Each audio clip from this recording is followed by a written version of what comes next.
ကောင်းမလေးကအရန်လာလုံးတဲ့အတွက်သူ့ရဲ့တကယ်ရုပ်သွင်းကိုဖုံးကွယ်ဖို့အကြီးတန်းတဲ့မိတ်ကပ်တွေကိုအမြဲတမ်းလိမ့်ထားခဲ့တယ်သူ့အမေမဆုံးပါခင်ကအရန်လာရင်ညီကုန်းမလာတတ်ဘူးလို့တတိပေးခဲ့တာကြောင့်ပဲဖြစ်တယ်သူ့အမေကိုယ်တိုင်ကလည်းအရန်လာလုံးလို့လူဆိုးနဲ့တွေ့ပြီးဘဝညီကုန်းမလာခဲ့ရတာဖြစ်တယ်ဒါကြောင့်ကောင်းမလေးကအမေစကားကိုနားထောင်ပြီးအကြီးတန်းအောင်အမြဲစူးစမ်းနေခဲ့တယ်အဲ့ဒီအတွက်ကြောင့်ပတ်ဝန်းကျင်ကလူတွေကသူ့ကိုအမြဲတမ်းနှောင်ပြောင်းလေးရှိကြတယ်ဒါပေမဲ့တနေ့မှာတော့ကုမ္ပဏီတစ်ထေးကသူ့ကိုရိုးသားစွာနဲ့လာရောက်လက်ထပ်ခွင့်တောင်းလိုက်မယ်လို့မျှော်လင့်မထားခဲ့မိဘူးဘာလို့ငါ့ကိုရွေးချယ်ရတာလဲငါကရုံမမလာတာလို့သူမကမေးခဲ့တယ်ပြင်ပရုပ်တွင်ကလူတစ်ယောက်ကိုအကဲဖြတ်တဲ့ဆန်လုံးမဟုတ်ပါဘူးမင်းကငါနဲ့အရန်လိုက်ခဲ့တယ်လို့ထင်တယ်လို့တစ်ထေးကပြန်ဖြေခဲ့တယ်လက်ထပ်ပြီးနောက်မှာတော့တစ်ထေးကသူ့အပေါ်အရန်ကိုကျင်နာယူရပြီးဂရုစိုက်ပေးခဲ့တယ်နေ့တိုင်းအလုပ်စင်းချိန်မှာသူ့ကိုအချိန်မှန်လာကြိုလေးရှိတယ်လုပ်ပေါ်ကင်ဖက်တွေကသူ့မကိုရုပ်ဆိုးတယ်လို့အတင်းပြောနေတာကိုကြားတဲ့အခါတိုင်းတစ်ထေးကသူ့မဘက်ကနေရဲရဲဝံ့ဝံ့ကာကွယ်ပြောဆိုပေးခဲ့တယ်ကောင်းမလေးကတော့သူ့မကိုတကယ်ချစ်တဲ့သူနဲ့တွေ့ပြီလို့ထင်မှတ်ခဲ့မိတယ်ဒါပေမဲ့တနေ့မှာတော့တစ်ထေးနဲ့သူ့အမေတို့ပြောနေတဲ့စကားတွေကိုသူ့မတော်တဆကြားသွားခဲ့တယ်တကယ်တော့မိဘတွေကတစ်ထေးရဲ့အချစ်ဥကိုမယူဖို့အမြဲတမ်းတားဆီးနေခဲ့တာဖြစ်တယ်ဒါကြောင့်မလို့သူကရုပ်ဆိုးတဲ့ကောင်းမလေးကိုတမင်တက်တက်ရွေးချယ်လက်ထပ်ခဲ့တာဖြစ်တယ်ရည်ရွယ်ချက်ကတော့မိသားစုကိုအဆက်ခွဲပြီးမိဘတွေကိုလက်စားချေဖို့ပဲဖြစ်တယ်အဲ့ဒါကိုကြားပြီးနောက်မှာတော့ကောင်းမလေးရဲ့စိတ်ထဲမှာအတော်ကြာတဲ့အထိငြိမ်သက်မသွားနိုင်ခဲ့ဘူးလက်ထပ်ခဲ့တဲ့9နှစ်တာကာလအတွင်းယောက်ျားဖြစ်သူရဲ့ဂရုစိုက်မှုနဲ့ရွေးရမှုတွေအားလုံးကဟန်ဆောင်နေခဲ့တာတွေကြီးပဲဖြစ်နေတယ်သူမနဲ့လက်ထပ်ခဲ့တာကအစအတုံးချဖို့တက်တက်တာဖြစ်နေခဲ့တယ်အဲ့ဒီအချိန်မှာပဲယောက်ျားဖြစ်သူကသူမအကြိုက်ဆုံးဟင်းရည်ကိုယူလာပေးခဲ့ပြန်တယ်မိဖို့ချောင်ကိုအထူးမှကြားပြီးချက်ခိုင်းထားတာလို့လည်းသူကပြောခဲ့တယ်ကောင်းမလေးကတော့ယောက်ျားဖြစ်သူကိုတစ်ချက်လေးတောင်မကြည့်ချင်တော့ပဲဟင်းရည်ကိုသာတိတ်တဆိတ်တောင်းနေခဲ့တယ်ယောက်ျားဖြစ်သူကတော့ဒီနေ့သူတငယ်ချင်းတယောက်နိုင်ငံခြားကနေပြန်ရောက်လာတာမို့သူမကိုပါအတူတူသွားတွေ့စေချင်တယ်လို့ပြောလာတယ်ကောင်းမလေးကလည်းခေါင်းကုန်ပြီးတိုးတိတ်စွာနဲ့ပဲသဘောတူလိုက်တယ်အဲ့ဒီအချိန်မှာပဲယောက်ျားဖြစ်သူရဲ့ဖုန်းကမြည်လာခဲ့တယ်ကောင်းမလေးကြည့်လိုက်တော့ဖုန်းပေါ်မှာသူ့အချစ်ဦးရဲ့နာမည်ဖြစ်နေတာကိုတွေ့လိုက်ရတယ်ယောက်ျားဖြစ်သူကလည်းပြပြတလဲနဲ့ဖုန်းကိုမြန်မြန်ကင်လိုက်ပြီးလေစိတ်ကိုတွားကြိုပါမယ်လို့ပြောနေခဲ့တယ်ဒါပေမဲ့ဖုန်းချသွားတဲ့အခါမှာတော့ကောင်းမလေးကိုရိုးရိုးတငယ်ချင်းပါလို့ပဲလိန်ပြောခဲ့တယ်ပြီးတာနဲ့အင်ဂျီကိုယူပြီးအပြင်ကိုကမန်းကရန်ပြေးထွက်သွားခဲ့တယ်ကောင်းမလေးလည်းခါသက်စွာပြုံးလိုက်မိပြီးသူ့ရဲ့ကျင်နာမှုတွေကသူ့မတယောက်တည်းအတွက်မဟုတ်ခဲ့ဘူးဆိုတာကိုနားလည်သွားခဲ့တယ်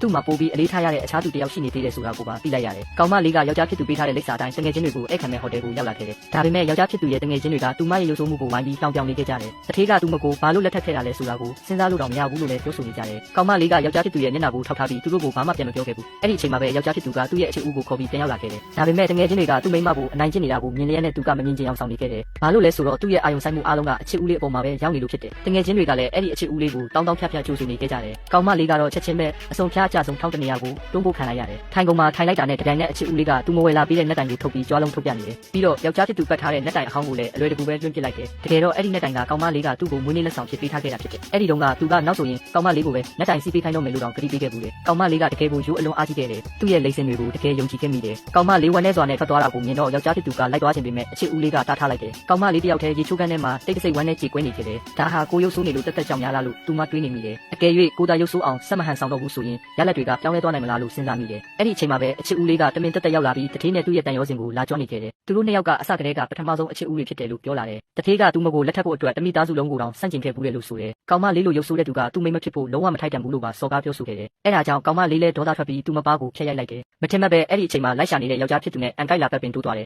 ်ရလက်အနေနဲ့ယောက်ျားဖြစ်သူကချက်ချင်းပဲအချစ်ဦးလေးစီပြေးသွားပြီးဖိမနေခဲ့တယ်ပြီးတော့မှလှည့်လာပြီးအကျိုးအကြောင်းမမေးမြန်းပဲကောင်းမလေးကရွေချက်ရှိရှိနဲ့နာကျင်အောင်လုပ်တယ်လို့ဆွဆွဲတော့တယ်ယောက်ျားဖြစ်သူကအချစ်ဦးလေးကိုဆွဲခေါ်ပြီးထွက်သွားတာကိုကြည့်နေရင်းနဲ့ကောင်းမလေးရဲ့နှလုံးသားကနောက်တစ်ချိန်အပြင်းထန်နာကျင်သွားခဲ့ရပြန်တယ်ယောက်ျားဖြစ်သူရဲ့ရင်ထဲမှာသူမအတွက်နေရာလုံးဝမရှိဘူးဆိုတာကိုသူမနားလည်သွားခဲ့တယ်ယောက်ျားဖြစ်သူကအချစ်ဦးလေးကိုကားနဲ့အိမ်ပြန်ပို့ပေးခဲ့လို့ပဲဖြစ်တယ်ကောင်းမလေးကတော့တယောက်တည်းလမ်းလျှောက်ပြီးပြန်ခဲ့ရတယ်ထင်မထားပဲလမ်းမှာလူဆိုးတွေနဲ့တွေ့ပြီးသူမကိုအနိုင်ကျင့်ဖို့ကြိုးစားကြတယ်ကောင်းမလေးလည်းအရန်ကြောက်လန့်ပြီးယောက်ျားဖြစ်သူစီဖုန်းအဆက်မပြတ်ခေါ်နေခဲ့တယ်ဒါပေမဲ့ယောက်ျားဖြစ်သူကအချစ်ဦးလေးနဲ့အတိတ်ဟောင်းတွေအကြောင်းပြောနေလို့ဖုန်းကိုလုံးဝမကင်ခဲ့ဘူးအဲ့ဒါကြောင့်ကောင်းမလေးလည်းကြောက်ခဲကိုကောက်ကင်ပြီးလူဆိုးကိုခက်ပြင်းပြင်းထုလိုက်ရတယ်နောက်ဆုံးတော့အနီးနားကရဲကားပေါ်လာမှပဲလူဆိုးတွေထွက်ပြေးသွားကြတယ်ဒါပေမဲ့အိမ်ပြန်ရောက်တဲ့အခါယောက်ျားဖြစ်သူကသူမကိုယ်တိုင်ဒီဇိုင်းဆွဲထားတဲ့လက်ကောက်ကိုအချစ်ဦးလေးစီလက်ဆောင်ပေးလိုက်တာကိုတွေ့ရတယ်တကယ်တော့ဒီနေ့ကယောက်ျားဖြစ်သူကသူမအတွက်ကျင်းပပေးတဲ့မွေးနေ့ပွဲဖြစ်တယ်အခုတော့အချစ်ဦးလေးကပဲဆက်လိုက်ဖြစ်နေခဲ့တယ်စုပ်ပြတ်တက်နေတဲ့အတွင်ပြင်းနဲ့အိမ်ပြန်ရောက်လာတဲ့ကောင်မလေးကိုကြည့်ပြီးတော့ယောက်ျားဖြစ်သူရဲ့ပထမဆုံးတုံ့ပြန်မှုကသူမကိုဂရုစိုက်ဖို့မဟုတ်ခဲ့ဘူးဘာလို့ကိုဒီလိုစုပ်ပြတ်တက်အောင်လုပ်လာရတာလဲအရန်အဆက်ကွဲစရာကောင်းတယ်လို့ပဲမေးခွန်းထုတ်ခဲ့တယ်ကောင်မလေးကသူမရဲ့လက်ကောက်ကိုအချစ်ဦးလေးရဲ့လက်မှာပတ်ထားတာကိုချက်ချင်းမြင်လိုက်တယ်ဘာလို့ဒီလက်ကောက်ကိုသူမကိုပေးပတ်ထားရတာလဲလို့ယောက်ျားဖြစ်သူကိုမေးခွန်းထုတ်ခဲ့တယ်ယောက်ျားဖြစ်သူကတော့တခြားလက်ကောက်အဟောင်းတကွင်းကိုပေးပတ်ထားတာပါလို့စင်ကြေပေးခဲ့တယ်ဒီဟာကသူမနဲ့ပို့ပြီးလိုက်ဖက်လို့ပါလို့လည်းပြောခဲ့တယ်ယောက်ျားဖြစ်သူရဲ့မျက်လုံးထဲမှာသူမကပစ္စည်းကောင်းတွေပိုင်ဆိုင်ဖို့လုံးဝမထိုက်တန်ဘူးဆိုတာကိုကောင်မလေးချက်ချင်းပဲနားလည်သွားခဲ့တယ်ရုပ်ဆိုးအောင်ဟန်ဆောင်နေလို့ဒီလောက်တောင်အဆက်ခွဲခံနေရမှာတော့ကိုကဘာလို့ဆက်ပြီးဟန်ဆောင်နေစရာလိုတော့မှလဲလို့တွေးမိတယ်ဒီညမှာတော့သူမကအတိတ်ကအဆက်ရမှုတွေကိုစေးကြောဖြစ်ပြီးလူတိုင်းကိုအံ့ဩမြင့်တက်သွားအောင်လုပ်ပြတော့မယ်လို့ဆုံးဖြတ်လိုက်တယ်အခုချိန်ထိမင်းကိုနက်နက်ရှိုင်းရှိုင်းချစ်နေသေးပါပဲမင်းကိုချစ်နေသေးပါပဲဆိုတဲ့ခံစားချက်တွေနဲ့တူဇလန်းလေးကအဆုံးသတ်သွားခဲ့တယ်